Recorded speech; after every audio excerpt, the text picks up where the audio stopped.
네, 오늘도 신규 확진자는 500명을 넘었는데요. 이런 가운데 사상 초유의 코로나 수능도 시작이 됐습니다. 정부는 긴장감을 갖고 수능 방역을 하고 있다고 밝혔습니다. 네, 많은 전문가들은 수능 이후에 이번 주말이 대유행의 중대 갈림길이 될 것이란 전망을 내놓고 있는데요. 네, 자세한 상황 유재복 해설위원 그리고 이형민 세브란스 진단검사의학과 교수와 함께 진단해 보겠습니다. 안녕하십니까? 네, 먼저 어제 하루 발생한 환자부터 좀 짚어보겠습니다.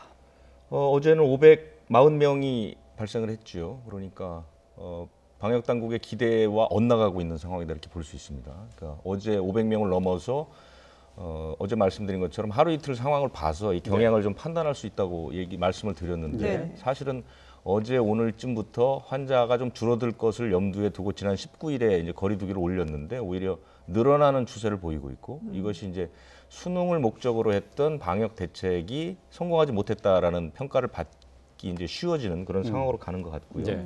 어제는 뭐 서울의 환자들이 상당히 많이 나와서 수도권 환자 비율이 80% 가까이 올랐습니다. 서울 수도권 중심으로 환자가 좀 많이 늘었고요.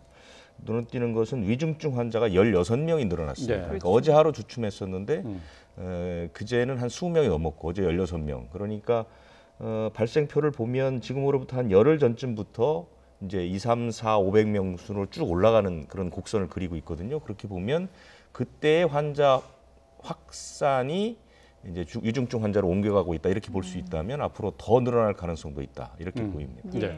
이런 상황에서 지금 오늘 수능이 치러지고 있는데 오늘 그 감독관으로 들어갈 예정이었던 대전의 한 고등학교 교사가 수능 직전에 지금 확진 판정을 받아서 감독관이 다 교체되지 않았습니까? 근데 오히려 아슬아슬했지만 어쨌든 어제 확진 판정을 받아서 그 학교에 있는 교사들이 수능 감독관에서 이제 다 빠졌습니다.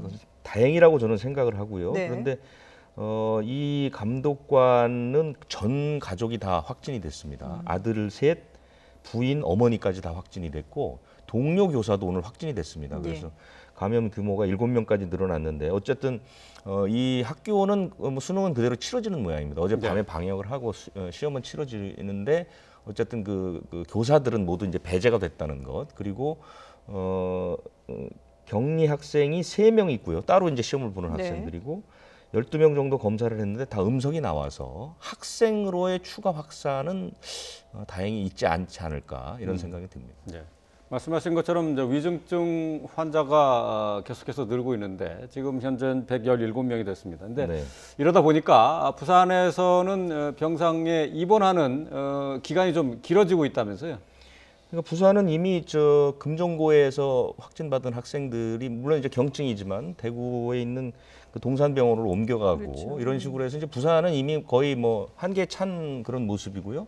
그런데 부산은 지금 장구 교실, 그러니까 초연음악실을 비롯해서 지금 반석교회 확진자들도 이제 크게 늘고 있거든요. 부산이 아마 가장 위험한 상황이 아닌가 이렇게 생각되고 부산은 다른 그 시도와는 달리 대학을 중심으로 한 확산이 좀 많습니다. 거기 뭐 신라대나 동아대에도 확진한 학생들이 나오기 있기 때문에 부산이 앞으로 이제 상당히 좀 위험할 것 같고 그런데 더구나 이제 병상 자체도 부족하기 때문에 벌써 이번 대기 환자가 나온다는 것은 우리가 이제 참 그 상정하기 싫은 그런 일들이 벌어질 수 있다는 것이죠. 몸이 아픈 환자가 병원을 잡지 못해서 집에서 이제 앓거나 뭐 위중증으로 빠지는 이런 사태가 벌어질 것 같은데 어제 그래서 이제 방역 당국도 급하게 병상 마련 계획을 발표를 하긴 했습니다만 지역별 안배 문제 이 부분도 상당히 신경을 써야 될 것 같고요. 그다음에 이제 이렇게 되니까 격리 해제 조건을 조금 더 풀어야 되지 않냐 이 얘기도 지금 나오고 있는 그런 상황입니다. 자, 교수님 지금 저희가 이제 전반적으로 좀 살펴보긴 했는데 이게 지난달에 거리두기를 1.5단계로 격상한 이후에도 확진자가 전혀 지금 줄어들지 않고 있거든요. 이런 상황을 어떻게 봐야 될까요? 몇 가지 원인이 있는데요. 일단 이제 우리가 그동안 사회적 거리두기를 했었던 기간에 비해서 지금의 상황이 조금 다릅니다. 그러니까 우리가 그동안 사회적 거리두기를 강화했었던 적이 3월 달에 이제 신천지 관련 집단 감염이 있을 때하고 그다음에 이제 수도권 감염 도심 집회 관련해서 이제 8월, 9월 때 집단 감염이 있었을 때 강화한 적이 있었는데요. 그때에 비해서 지금의 상황이 조금 더 안 좋은 이유가 일단 첫 번째는 계절적 요인이 있습니다. 계절적 요인이 있어서 그때에 비해서 지금 훨씬 더 실내 생활이 많아졌고 환기도 안 되는 상황이거든요. 그래서 그런 계절적 요인 때문에 사회적 거리두기가 지금 예전에 비해서 효과를 덜 나타내는 게 하나가 있고요.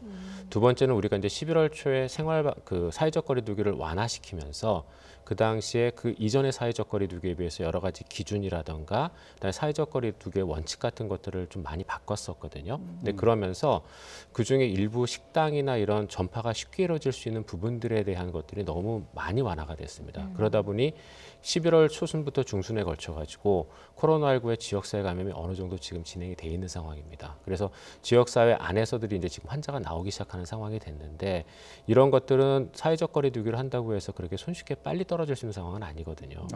그래서 이 효과가 나타나기 위해서는 이전에 비해서는 조금 더 긴 시간이 필요할 걸로 생각이 되고요. 네.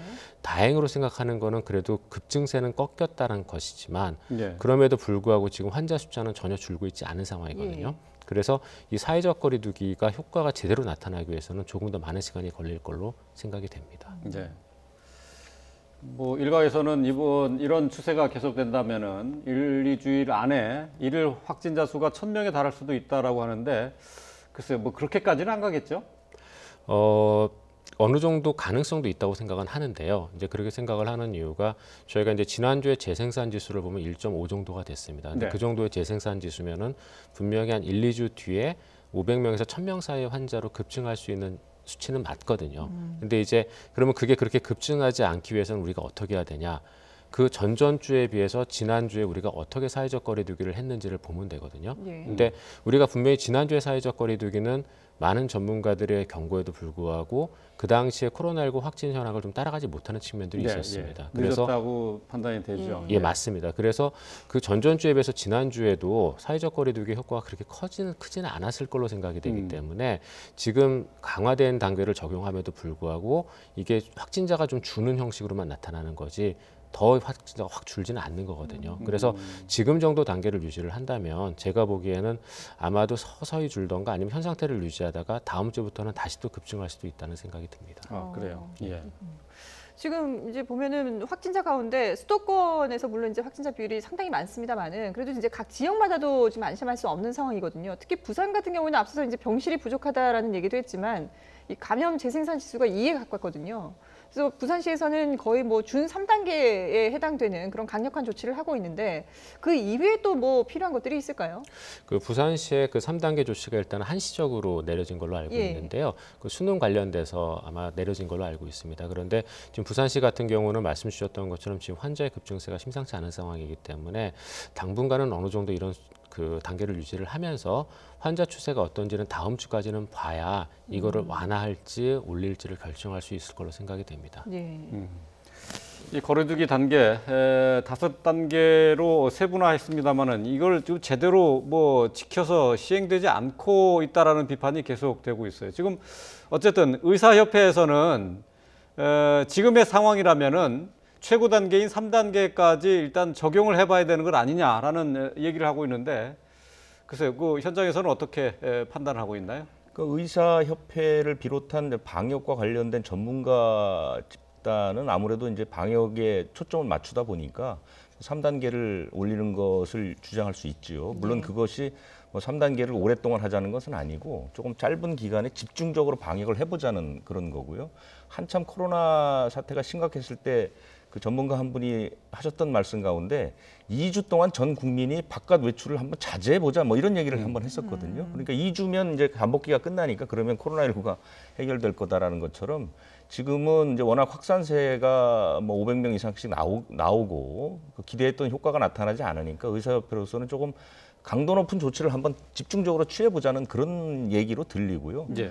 그 부산이나 광주에서도 지금 이제 그 3단계 조치를 아주 한시적으로 사나흘 정도 하는 것도 역시 이제 마찬가지 이유라고 보이는데 저는 사실은 수능이 끝난 뒤에 지방의 단계를 올릴 필요는 있다고 보입니다. 왜냐하면 지금 풍선 효과가 나타날 그 위험성이 굉장히 크거든요. 그러니까 서울 수도권의 학생들이 지금 지방으로 내려가서 즐겨보자는 이런 얘기들이 많거든요. 네. 그래서 이 정도 환자의 숫자들이 나오고 이게 점처럼 줄어들지 않는다면 3단계로 올리는 것도 고려해 봐야 되지만 전국적으로 동일한 조치를 취할 필요도 있다. 왜냐하면 지금 서울 지역별로 다르다 보니까 조치가 다르거든요. 예. 서울서 할 수 없는 것을 불과 차 타고 한두 시간만 내려가면 할 수 있다는 말입니다. 그러면 사람들이 그런 식으로 지방으로 내려가게 되고 지금 제주도도 뭐 코로나 탈출 여행 프로그램 때문에 왔던 사람이 확진이 되고 제주 한 달 살기 프로그램 하던 사람이 확진이 되고 이런 식으로 타 시도까지도 감염이 전파되는 양상, 이것을 차단하기 위해서는 지역에서의 거리두기도 서울 수도권과 비슷하게 올려볼 필요가 있다. 저는 그것도 한번 검토해봐야 되지 않을까 이렇게 생각합니다. 네. 교수님 보실 때는 이 3단계 상향 시점을 언제로 잡는 게 좋다고 생각하세요? 3단계로 상향되는 시점을 저도 뭐 정확하게 말은 하긴 어렵지만 유재석 해설위원님처럼 그 다음 주가 되면은 예. 어느 정도 단계를 상향할 그 필요는 있다고 생각을 합니다. 그 이유가 이제 말씀 주셨던 그런 풍선 효과나 이런 것들도 분명히 가능하고요. 네. 수능이 끝나게 되면은 이 수능을 치른 학생들 같은 경우에 분명히 그 동안의 어떤 억눌렸던 그런 여러 가지 자유에 대한 반대 심리로 해서 분명히 어느 정도 해방감을 느끼고 싶어할 가능성이 높거든요. 근데 이 수능을 마친 학생들 같은 경우에는 젊은 애들이기 때문에 대부분 아마 감염되더라도 무증상 감염일 가능성이 네. 높습니다. 그러면 전국적인 확산이 더 일어날 수가 있는 상황이기 때문에 여기에 대한 주의가 필요하게 되는데, 근데 문제는 지금 현재의 이 사회적 거리두기가 지금 제대로 그 단계를 따라 올라가지 못하는 이유가 경제에 대한 여러 가지 고려들 때문이거든요. 예. 근데 사실 경제와 방역은 어느 정도 서로를 그 배제하는 그런 측면들이 있습니다. 네. 그럼에도 불구하고 어느 한쪽이 무너지면 다른 쪽도 성립할 수가 없기 때문에 이 둘을 고려한 정책이 있어야 되는 건 맞는데, 근데 문제는 지금 같은 상황에서는 경제보다는 좀 더 방역에 초점이 맞춰야 되는 상황이거든요. 왜냐하면은 약간의 어떤 경제적 성장률을 위해서 방역을 허술어뜨리게 되면은 그거는 미국이나 유럽처럼 거의 마이너스 20-30%의 경제 성장률로 이어질 가능성이 높거든요. 그래서 굉장히 네. 위중한 시기인데, 그런 여러 가지 고려 때문에 지금 사회적 거리두기에 대한 정확한 단계가 되지 않다 보니까 네. 지금 국민들이 어떤 인상을 받고 있냐면은 일부 국민들은 코로나19의 심각성을 알고 잘 사회적 거리두기를 준수하고 있는데 일부 국민들은 그렇게까지 심각하다고 또 느끼지 못하는 사람들도 지금 많습니다. 네. 네. 이 사회적 거리두기라는 거는 모든 국민의 참여가 필요한 방역 정책이거든요. 그러면은 이 사회적 거리두기가 성공적으로 가기 위해서는 국민들 개개인이 지금 현 단계에 대한 정확한 상황을 알아야 되고 정부는 그러한 메시지를 정확하게 전달을 해야 됩니다. 예. 예. 그런데 사회적 거리두기는 1.5단계를 유지를 하면서 국민들에게는 식사하지 말라, 모임 갖지 말라라고 얘기를 한단 말이에요. 그러면은 이거는 분명히 주는 메시지가 지금 다른 겁니다. 네. 국민들한테는 강하게 하라고 그러고 정작 정부는 1.5단계, 2단계 이 정도에 지금 머물러 있는 거거든요. 그럼 이러한 어떤 괴리 때문에 결국은 혼란을 일으킬 수밖에는 없고 국민들 개개인이 이런 사회적 거리두기를 준수하는 데 있어서도 당연히 그 이전에 비해서 그 수능도가 떨어질 수밖에 없거든요. 그래서 일단은 거리두기 단계도 중요하지만 일관되고 명확한 메시지가 저는 지금 제일 중요하다고 생각을 합니다. 예, 그렇습니다. 뭐 지금 방역 상황이 1년 가까이 지금 계속 되고 있기 때문에 여기에 대한 피로감도 분명히 있고요. 또 근데 정부에서 기준을 제대로 잡지 못하고 오락가락하는 것도 문제점이 아닐 수 없습니다. 자, 정부는 지금의 확산세가 잡히지 않을 경우 추가적으로 거리두기 격상 가능성을 검토하겠다는 입장을 밝혔습니다. 강도태 차관의 얘기인데요. 들어보겠습니다. 수도권의 유행 양상은 지난주와 유사한 흐름을 보이며 300명대 내외의 환자가 발생하고 있습니다. 급격한 증가 양상이 나타나지 않는 점은 긍정적인 부분이나 뚜렷한 반전세를 보이는 상황도 아니기에 위험한 국면이 계속되고 있다고 판단 중입니다. 현재의 상황에 대해서는 엄중하게 인식하면서 필요한 경우에는 신속하게 수도권과 전국의 단계를 상향해서 감염 확산을 차단할 수 있도록 검토하고 있습니다. 네. 자, 거리두기 단계를 상향해야 할 만큼 지금 현재 상황은 녹록지가 않습니다. 자, 이런 상황 속에서 지금 수능이 오늘 시작이 됐는데요. 자, 시험은 뭐 별다른 문제 없이 진행이 됐죠? 지금 시간이면 이제 1교시가 끝나고 아마 휴식할 시간인 것 같습니다. 이제 10시 20분부터 2교시가 시작되는데 한 고비를 넘긴 거죠. 네. 학생들이 모두 시험장에 도착을 해서 1차 검사를 다 받고 증상이 없는 학생은 시험을 치르게 됐고, 그다음에 이제 확진 학생들도 별도로 시험이 시작됐고, 격리 학생들도 다 이제 된 것이고, 그러니까 1차 검사를 받았기 때문에 지금부터는 시험장 안에서의 큰 변수는 이제 한 가지는 사라졌다고 보입니다. 예. 두 번째 이제 고비가 남은 거죠. 두 번째는 과연 학생들이 시험이 끝날 때까지 철저하게 마스크를 착용한 상태에서 제대로 실력을 발휘할 수 있을 것인가 하는 문제. 그리고 두 번째는 점심시간이 있습니다. 예. 점심시간에 동요 없이 스스로 식사를 하고 큰 방역의 문제 없이 이제 점심시간을 보낼 수 있을 것인지 하는 문제. 그리고 이제 세 번째는 이제 유증상자가 갑자기 발생했을 경우가 있죠. 지금 들어가서 입시를 할 때고 시험 볼 때까지는 문제가 없었는데 네. 시험을 보다가 갑자기 증상이 나타나는 흔치는 않겠지만 네. 이랬을 때 얼마나 효율적이고 신속하게 이 학생을 분리해서 시험을 치를 수 있도록 하는 것이냐. 뭐 이 세 가지 정도가 남은 것 같고요. 또 한 가지 걱정되는 것은 뭐 시험을 보기 위해서 증상을 이제 숨겼다거나 뭐 이런 학생들이 혹시라도 있을까봐 이제 그게 남은 걱정거리고요. 예. 이 서너 가지의 변수만 잘 제어한다면 오늘 시험 자체는 큰 문제 없이 끝날 것으로 예상이 됩니다. 예. 뭐 이런 변수들을 이제 잘 관리를 하면서 오늘 수능이 뭐 무탈하게 치러진다 하더라도 지금 많은 전문가들이 그 이후를 더 걱정을 하고 있거든요. 그러면 시험을 본 수험생들 그리고 뭐 시험 감독관들 그 이후에는 어떤 조치들을 해야 되나요? 예, 맞습니다. 지금 이제 수능 이후에 이루어질 여러 가지 이제 수능을 봤던 학생들의 어떤 그 여러 가지 사회적인 뭐 현상이라든가 이런 것들이 지금 저희가 중요하게 되는데요. 예, 예. 근데 이제 그런 경우에 분명히 이 코로나19가 좀 더 여러 이제 유흥업체나 이런 데를 통해서 퍼질 수가 있습니다. 그래서 네. 그런 것들을 저희가 일단은 주의를 해야 될 것 같고요. 근데 일단 중요한 거는 그것뿐만이 아니라 이렇게 코로나19가 수능장이나 이런 데 안에서도 또 일부 확산됐을 수도 있습니다. 그래서 최소한도 3일에서 5일 정도는 본인의 몸 상태를 좀 체크해 볼 필요가 있습니다. 그래서 말씀드렸던 것처럼 젊은 그 학생들 같은 경우에는 무증상이 많기는 하지만 혹시라도 그 중에서 일부 증상을 나타나는 아이들이 있을 수도 있거든요. 그래서 이제 그런 경우에 있어서는 우리가 분명히 발열이라든가 또는 본인이 그동안 코로나19의 주 증상으로 알려져 있는 여러 가지의 증상들이 나타나지 않는지를 체크를 해보고 네. 만약에 그런 증상이 5일 이내에 나타났다면 반드시 코로나19 진단 검사를 빠른 시간 안에 받아볼 필요가 있다고 생각이 됩니다. 그러니까 지금 49만 명의 그 수험생들이 일제히 이제 고사장에서 시험을 치르기 때문에 혹시도 있을지 모를 무증상 감염이 염려가 되는 거죠. 예, 맞습니다. 그래서 그런 부분들이 분명히 지금 염려가 되는 상황이기 네. 때문에요.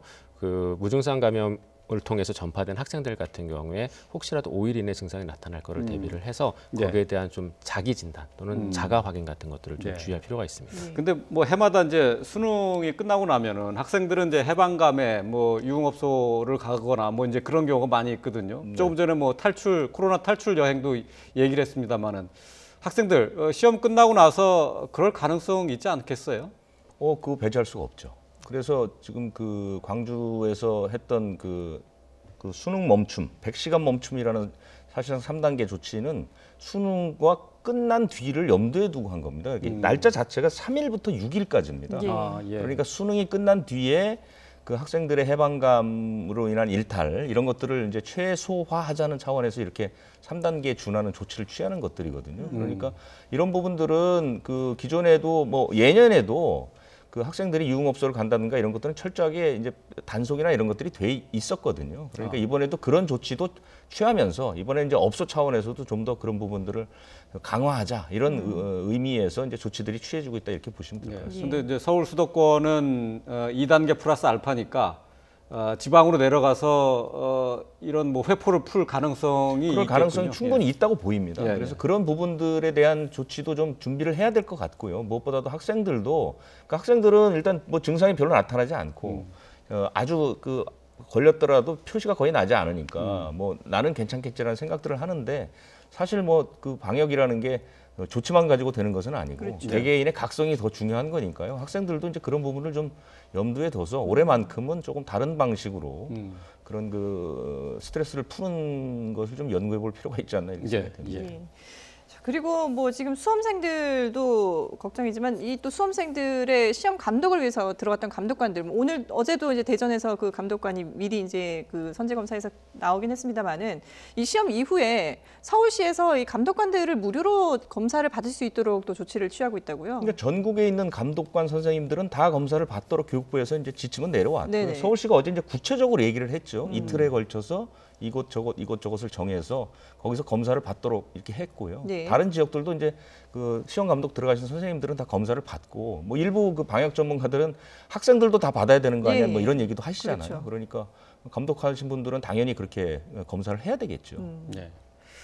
자, 지금 뭐 이 교수님께서 조금 전에 지적한 내용 가운데 이제 계절적인 요인을 이렇게 지목을 하셨어요. 그러니까 지금 이제 날이 추워지면서 감기나 이제 독감 환자들도 이제 서서히 늘지 않을까 하는 우려가 있는데 실제로 병원은 어떻습니까? 뭐 예년과 비교해 봤을 때 호흡기 환자들 많이 늘고 있나요?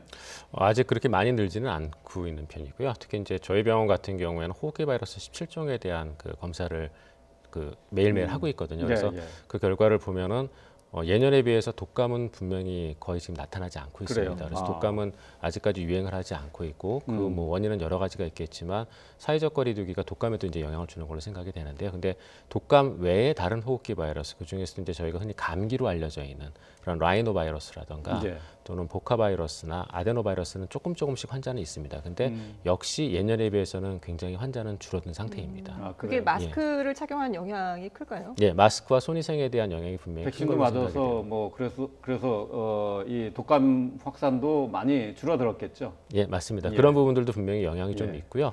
그래서 다행스럽게도 이제 독감을 저희가 염려했던 독감 트윈데믹은 아직까지는 발생을 하지 않고 있는데 거기에 대한 주의는 앞으로 조금 더 필요할 걸로 생각이 됩니다. 그런 점은 다행이긴 한데 지금 워낙 이제 숫자가 이제 500명대에서 저처럼 내려오지 않고 있으니까 신속하게 좀 진단을 할 필요가 있다. 그러니까 뭐 자가 진단도 좀 도입을 해서 스스로 좀 검사해 보는 게 어떻겠느냐 하는 얘기가 계속 나오고 있어요. 그 자가진단 얘기는 지금 계속 얘기가 나오는데요. 자가진단 키트는 분명히 신속하게 볼 수 있다는 점은 장점이 맞는데 정확도가 많이 떨어지기 때문에 저희가 문제가 항상 된다고 지적을 받고 있는 부분들이 있거든요. 근데 이 자가진단 키트를 지금 대규모로 쓰고 있는 국가들이 미국이 있고 이제 유럽의 일부 국가들이 있는데 이런 국가들 같은 경우에는 분자 진단을 할 수 있는 역량을 이미 다 넘어갔습니다. 너무나 환자가 많이 나오기 때문에. 더 이상 PCR로는 검사를 못하기 때문에 이제 자가 진단을 하고 있는데 문제는 그렇게 자가 진단을 해도 환자가 줄지를 않거든요. 그래요. 그 이유가 왜 그러냐면은 분명히 지금 이제 우리나라도 마찬가지지만 미국과 유럽에서 코로나19가 확산하고 있는 원인은 사회적 거리두기나 이런 방역 정책이 완화됐기 때문에 굉장히 크거든요. 근데 그건 우리나라도 마찬가지고. 근데 그런 원인을 놔두고 부정확한 검사를 도입을 한다고 해서 코로나19가 더 줄어들 것 같지는 않아 보인다는 게 제 개인적인 생각이거든요. 그래서 제 생각에는 자가 진단보다는 오히려 지금 현재 중요한 거는 사회적 거리두기를 단계에 맞게 정확하게 시행하는 게 오히려 더 필요할 거라고 생각이 됩니다. 자, 이런 가운데 지금 전 세계에서 가장 먼저 화이자 코로나 백신 사용을 승인한 영국이 다음 주부터 백신 접종을 시작할 것이라고 밝혔습니다. 보리스 존슨 영국 총리의 얘기 한번 들어보시죠. The vaccine will begin to be made available across the UK from next week. I would like to pay tribute to and to thank all those who have made this possible. It is the protection of vaccines that will ultimately allow us to reclaim our lives and get our economy moving again. 네, 상당히 신속하게 이제 영국에서 백신을 접종을 시작을 하겠다라고 밝혔는데, 근데 문제는 지금 영국의 이런 결정에 EU 유럽연합에서는 상당히 좀 비판적으로 보고 있다고요. 뭐 겁이 나죠. 왜냐하면 백신이라는 게 만드는데도 뭐 5년에서 10년 걸리고 승인도 엄청나게 오랜 기간이 필요한데 1년도 안 돼서 개발을 하고 더구나 이곳저곳에서 이거 문제가 있지 않느냐. 뭐 백신 유효 기간이 얼마나 되는지도 모르고 효능도 어느 정도 100% 나오는지도 모르는데. 뭐 열흘 만에 승인을 했다는 거 아닙니까? 그래서 그 유럽 의약품청이라고 EU도 10월부터 이 백신 이제 승인을 위한 준비를 시작했거든요. 그것도 더구나 동반 심사라는 거를 했습니다. 이게 뭐냐면 보통 이 백신의 승인을 심사하기 위해서는 모든 자료를 다 제출을 해서 그 임상 실험 처음 개발부터 시험에 대한 모든 자료를 신청을 해서 그것을 하나하나 다 봐야 되는데 동반 심사라는 거는 빨리 써야 하니까 지금 갖고 있는 자료부터 빨리 내놔봐. 그래갖고 막 검사를 하는 거거든요. 그랬는데 유럽연합은 지금 10월 초에 시작했는데 12월 29일쯤 나온다고 하니까 석 달 정도 걸리는데 영국은 지금 열흘 만에 나왔다는 거거든요. 그러니까 그 유럽연합에서는 야 이게 너무 급하게 나가면 나중에 무슨 일이 벌어날지 모르는 것 아니냐. 이게 너무 각국 정부가 코로나로 이게 위기를 맞게 되다 보니까 더구나 이제 미국의 트럼프 대통령은 뭐 더 막 서두르고 하니까 영국서도 그런 식으로 좀 서두르는 것 아니냐 이런 비판들을 맡고 있습니다. 영국 정부는 아니 독립된 위원회에서 우리는 다 했고 미리미리 준비를 했기 때문에 빨리 했다 이렇게 얘기를 하는데 뭐 이것이 갈등으로 가는 것은 아니지만 어쨌든 너무 빠르게 가는 것은 하여간 조금 그 뭔가 빠진 게 있지 않을까 하는 이런 그 불안감 같은 것 이런 것들이 들게 하는 것은 사실이죠. 뭐 영국에서 지금 먼저 긴급 승인을 했지만은 미국도 지금 긴급 승인을 준비하고 있잖아요. 결국은 뭐 다 똑같은 입장이 될 텐데 안전성에 대해서는 사실 뭐 지금 상황이 엄중하기 때문에 뭐 안전성은 좀 어느 정도 포기하는 것 아닙니까? 예, 어느 정도 그런 부분이 있다고 생각을 합니다. 이제 왜 그렇게 생각을 하냐면 일단 단기 안정성은 확보가 됐다고 생각을 합니다. 이제 무슨 얘기냐면은 우리가 이제 이 코로나19에 대한 백신을 개발을 하면서 그동안 임상 1상, 2상, 3상까지 거쳐왔고요. 화이자 백신이나 모더나 백신 둘 다 최소한도 3만에서 4만 명에 대한 접종을 했던 시약들이거든요. 근데 그 중에서 이제 일부 위약 그룹도 섞여는 있지만 네. 수만 명에 대한 접종 사례에서 부작용이 확인된 것은 일부 있긴 있습니다. 그게 이제 주로 통증이나 이런 정도의 부작용이었고 아주 심각한 부작용은 확인이 되지 않았거든요. 그래서 WHO에서도 이 백신에 대한 여러 가지 그 안정성에 대한 평가를 한번 검토한 적이 있었는데 안정성은 확보가 됐다라고 얘기를 하긴 했습니다. 네. 근데 문제는 뭐냐면 이게 말씀드렸던 것처럼 지금 백신을 맞추고 지금까지 시간이 한 두세 달 정도밖에 안 됐거든요. 단기 안정성입니다. 단기 안정성인데 단기 안정성이면 보통 어느 정도 기간을 얘기하는 겁니까? 보통은 이제 백신을 맞고 나서 그 한 3일 이내에 안정성을 얘기를 하거든요. 아, 근데 이제 이거보다도 지금 몇 달을 더 봤으니까 이런 것까지는 괜찮은데 문제는 현재 화이자의 백신과 모더나의 백신은 여태까지 시도해보지 않은 형식의 백신입니다. 완전히 새로운 타입의 예, 백신이거든요. 예. mRNA 백신이거든요. 그러면은 이 백신이 장기적으로 어떤 영향, 중장기적으로 어떤 영향이 있는지에 대해서는 지금 데이터는 없거든요. 네, 그런 상황이기 때문에 가급적이면 그런 데이터가 좀 확보되고 나서 맞는 게 좋겠지만 현재 미국과 영국의 상황은 굉장히 심각하거든요. 그렇죠. 그러니까 그런 것들까지 지금 고려할 수 있는 여력이 안 돼 있고 그건 아마 다른 나라도 마찬가지일 것 같습니다. 최소한 몇 년의 어떤 안정성 우리가 평가할 수는 없는 상황이거든요. 그래서 일단 맞추고 최소한 3달 정도의 안정성을 평가했을 때 큰 문제는 없었기 때문에 이런 코로나19 백신을 접종하겠다라는 결정을 내린 걸로 생각이 됩니다. 예. 근데 지금 이제 뭐 백신 개발도 이루어지고 있지만 이제 치료제 개발도 같이 이루어지고 있는데 우리나라는 이 항체 치료제 개발에 더 주력하고 있는 것 같은데요. 지금 이 상황은 어느 정도 진척이 있는 건가요? 항체 치료제 같은 경우에는 지금 우리나라에서 지금 임상 1, 2상 실험을 지금 하고 있는 중이고요. 예. 이 임상 1, 2상에 대한 임상 환자의 그 모집이 아직까지는 다 끝나지는 않은 것으로 알고 있습니다. 그래서 그래요. 이제 조금 더 가야 되는 상황이고요. 네. 지금 여기 앞에서 보시는 것처럼 2, 3상도 이제 지금 진행하겠다라고 발표는 나와 있는데 네. 이제 시작되는 단계인 거거든요. 그래서 조금 더 봐야 되고 외국의 경우에 있어서는 트럼프 대통령이 맞았었던 이제 리제네론의 항체 치료제가 이미 어느 정도 개발이 거의 다 끝난 상태이고 그다음에 엘라이 릴리 항체 치료제는 경증 환자 대상으로 FDA 승인까지 받은 상황입니다. 그래서 항체 치료제 쪽은 이제 그런 정도로 지금 진행이 되고 있는 것 같고요. 근데 항체 치료제 같은 분명히 치료 약제도 앞으로 코로나19가 어떻게 흘러갈지 모르게 필요는 하다고 생각이 됩니다. 네. 근데 지금 현재는 일단 백신이 어느 정도 개발이 완료된 상태이기 때문에 아마 백신 쪽으로 조금 더 무게가 실리지 않을까 싶고 지금 현재 나와 있는 백신들 특히 이제 화이자 백신 같은 경우 영국에서 이제 새로 접종을 시작하지 않았습니까? 예. 근데 화이자 백신 같은 경우에는 첫 번째 접종을 하고 나서 한 12일 정도부터 면역력이 형성이 되거든요.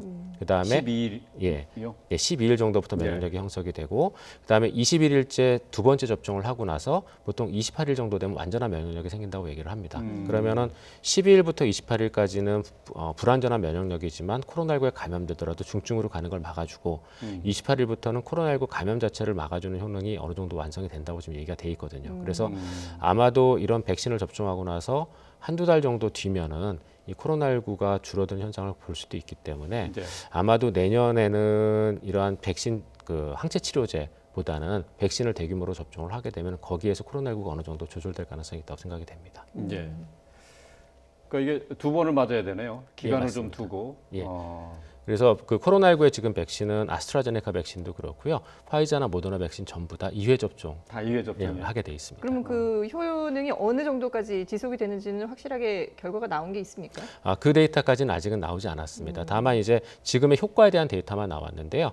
모더나나 화이자 백신 둘 다 코로나19에 대한 예방률은 90% 이상인 걸로 되어 있고 특히 이제 모더나 백신 같은 경우에는 아직까지 모더나 백신을 맞았는데도 불구하고 코로나19에 감염된 사람 숫자가 한 10명 정도로 적기 때문에 그거를 갖다 일반화해서 얘기하기는 어렵지만 그 10명 중에 중증 환자가 아무도 없었거든요. 그래서 아마도 모더나 백신 같은 경우에는 코로나19의 예방 효능뿐만이 아니라 중증으로 가는 것도 일부 막아줄 거라고 생각이 되고 비슷한 형태의 화이자 백신도 그런 효과가 분명히 있을 걸로 지금 생각을 하고 있습니다. 예. 네. 알겠습니다.